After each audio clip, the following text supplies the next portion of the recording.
আমার যুবকেরা, আবার তোমাকে সেই সালাহুদ্দিন আইয়ুবী, মোহাম্মদ বিন কাসেম, তারেক বিন জিয়াদের মতো আবার ময়দানে ঝাঁপিয়ে পড়তে হবে।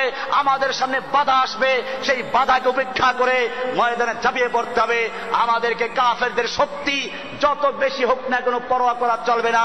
আল্লাহর নবীর সাহাবীদের কাছে খবর দেওয়া হলো, ইন্নান নাস ক্বাদ জামাউ লাকুম ফাখশাউহুম, তোমাদের বিরুদ্ধে বিশাল সেনা সমাবেশ ঘটানো হয়েছে, অনেক বিশাল শত্রু সৈন্য জমা হয়েছে, খবরদার ভয় করো।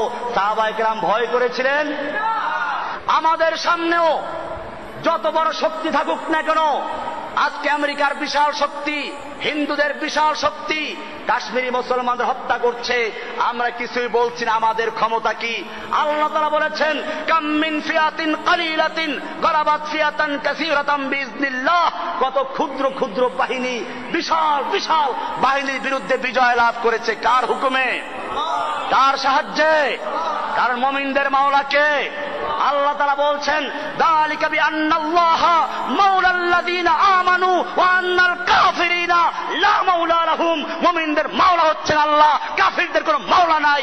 বুশের কোনো মাওলা নাই, ওবামার কোনো মাওলা নাই, হিন্দুর কোনো মাওলা নাই, খ্রিস্টানদের মাওলা নাই, ওদের কোনো মাওলা নাই। মুমিনদের মাওলা কে?